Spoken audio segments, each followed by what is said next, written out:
하실 수 방송대학 있게 되십니다. TV. 근데 그 이자를 계산하는 방법은 사회적으로 크게 두 가지가 있습니다. 하나는 단위적으로 계산하는 방법, 영어로는 simple interest라고 표현을 하고요.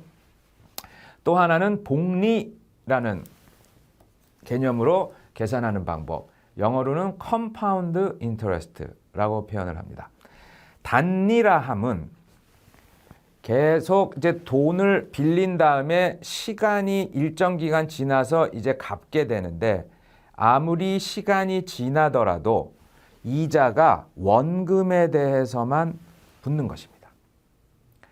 반면에 복리라는 것은 빌린 돈에 있어서 시간이 지나면 이자가 붙게 되는데 그 전에 붙은 이자에 대해서도 또 이자가 붙는 게 이게 바로 복리, 이게 바로 복리로 이자가 붙는 상황이 됩니다.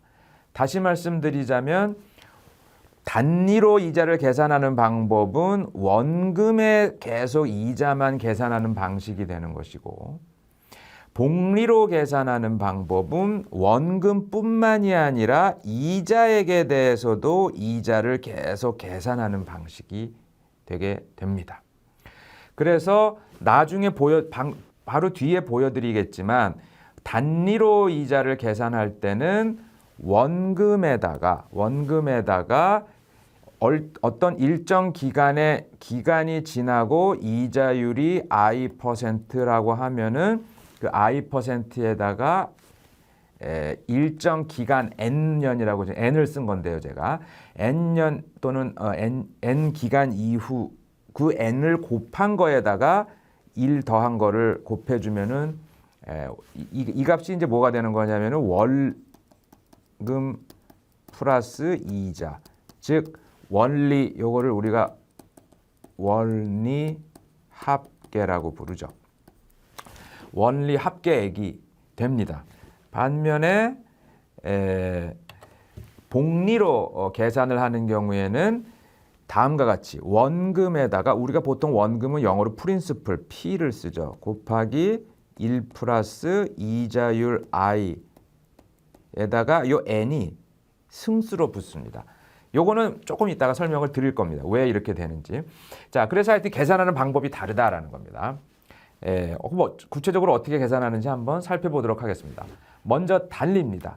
예를 들어서 K씨는 지금 100만 원을 가지고 있는데 이 돈을 이자율 10%로 빌려줬다. 3년 후에 받기로 했을 때 3년 후에 얼마를 받으면 되겠느냐. 자, 그러면은 현재 100만 원 빌려줬죠. 이 100만 원이 원금이죠. 근데 이자율 10%죠. 그럼 요 원금 100만 원에다가 이자율 10% 0.1을 곱한 요 10만 원이 1년이 지난 다음에 이자가 됩니다. 그럼 1년 후에는 110만 원이 돼요. 요것이 원리 합계가 되는 것이죠. 그러나 3년 후에 받기로 했으니까 1년이 또 지납니다. 1년이 또 지나요. 1년이 또 지나게 되면은 2년째 가서도 이자는 1년째 붙었던 요 이자액, 1년째 붙었던 요 이자액에 대해서는 이자가 안 붙고 애시당초 빌렸던 100만 원, 이 원금에 대해서만 이자가 붙는 겁니다. 그래서 1년 전에 붙은 이자 10만 원에다가 그 다음 해 두 번째 해에서도 요 100만 원 원금에 대한 이자만 10%가 붙어서 이자액의 총합은 20만 원이 되죠. 한 해가 또 지나도 똑같은 방식으로 계산이 되는 겁니다. 그래서 첫 번째 해, 두 번째 해 붙은 이자, 그 다음에 세 번째 해에도 원금 100만 원에 대해서만 붙은 10%의 이자가 돼서 이자 총액은 30만 원이 됩니다. 그래서 궁극적으로 3년이 지난 후에 이 사람은 돈을 빌린 사람은 K씨한테 130만 원만 갚으면 되는 게 단리로 이자를 계산해서 돈을 빌리고 갚을 때의 계산 방법이 되는 것입니다. 이게 단리입니다. 자, 반면에 복리로 계산하는 경우는 좀 더 복잡해지는 겁니다. 자, 여러분들 보십시오. 100만 원을 똑같은 경우에 K씨한테 빌렸어요. 그러나 이자를 계산하는 방법만 단리에서 복리로 바뀝니다. 그렇게 되면 첫 해는 똑같아집니다. 첫 해는 첫 해는 100만 원만이 원금이기 때문에 요 원금 100만 원에다가 이자율 10% 붙은 요 10만 원의 이자가 붙습니다. 그래서 첫 해가 지나게 되면은 원금 플러스 이자 원리 합계가 110만 원이 되는 것이죠. 자, 그런데 두 번째 해가 지나면서부터는 상황이 달라집니다. 요 10만 원은 지금 1년 동안, 작년 1년 동안에 붙은 이자죠. 반면에 이제 2년째 동안에 붙는 이자는 애시당초 빌린 100만 원에 그 전해에 붙은 이자 10만 원까지 합한 요 원리 합계액 110만 원의 이자가 10%가 붙게 되는 것입니다. 그러면 이 돈은 110만 원의 10%니까 11만 원이 되겠죠. 그래서 2년이 지나게 되면은 처음 100만 원으로 빌린 돈이 복리로 이자가 계산이 되게 되면 첫 해 이자 붙은 액 10만 원, 두 번째 해 붙은 11만 원까지 합쳐져서 121만 원이라는 돈이 되는 겁니다. 그럼 이 돈이 곧 2년째 지났을 때에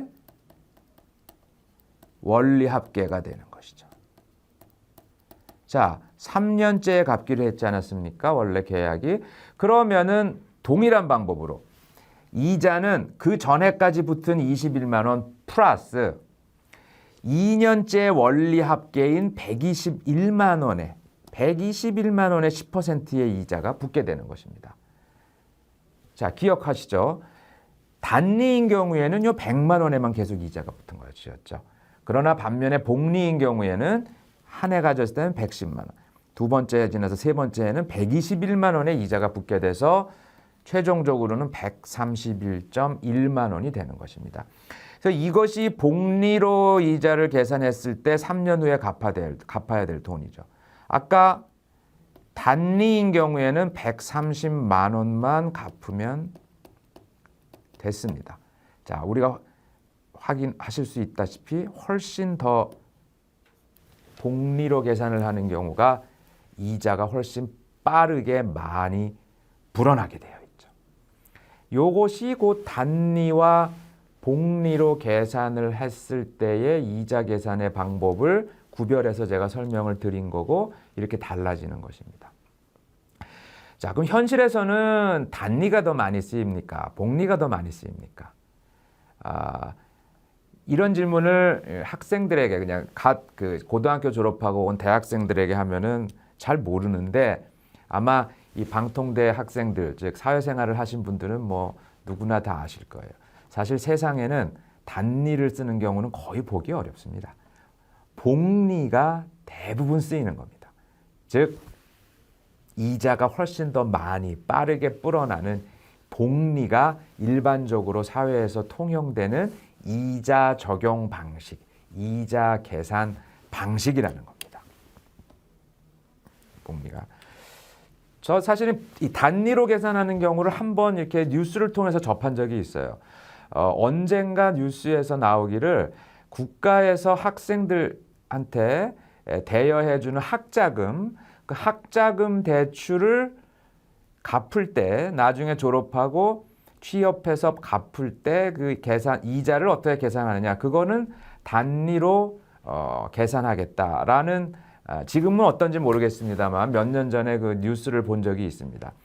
아주 그건 뭡니까? 국가에서 학생들로 하여금 돈을 공부하고 싶은 학생들한테 학자금을 대출해 주면서 그 이자를 안 받을 수는 없고 그 학생들의 편의를 굉장히 많이 봐줘서 이자를 적게 받겠다라는 의미가 되죠. 단리로 받겠다라는 것. 근데 반면에 현실은 냉혹하죠. 현실은 그렇게 녹록치가 않습니다. 거의 모든 금융기관이나 모든 경우에 복리로 이자는 계산하게 되어 있죠. 자, 그래서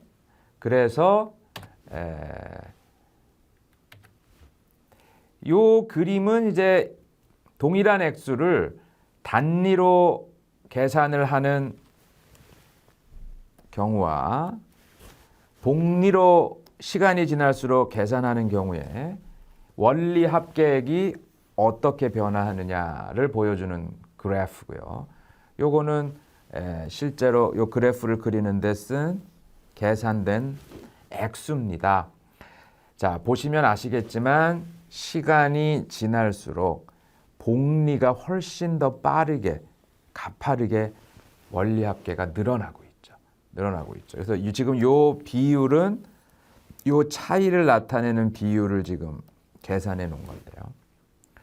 단위로 증가하는 경우에는 이렇게 선형적으로 직선으로 늘어나는데 복리로 계산하게 되면 이자의 이자가 불어가지고 이렇게 급격하게 기하급수적이다라는 표현을 쓰죠. 기하급수적으로 늘어난다라고 늘어난 사실을 알 수 있습니다. 그래서 왜 여러분들 뭐 이자가 눈덩이 불어나듯 커진다 이런 일상적인 표현도 있지 않습니까? 그래서 이 복리로 이자가 늘어나게 되면 시간이 지나면 지날수록 기하급수적으로 굉장히 커진다라는 사실을 알 수 지금 그래프를 비교하는 그래프를 통해서 알 수 있게 되는 것이고요. 제가 방금 전에 말씀드렸듯이 현실은 뭐다? 현실은 이런 식으로 늘어나는 것이다. 그래서 여러분들 뭐 항상 필요에 의해서 돈을 뭐 이렇게 차입을 할 수는 있는 건데 빨리빨리 그거를 갚아나가는 게 좋죠. 아주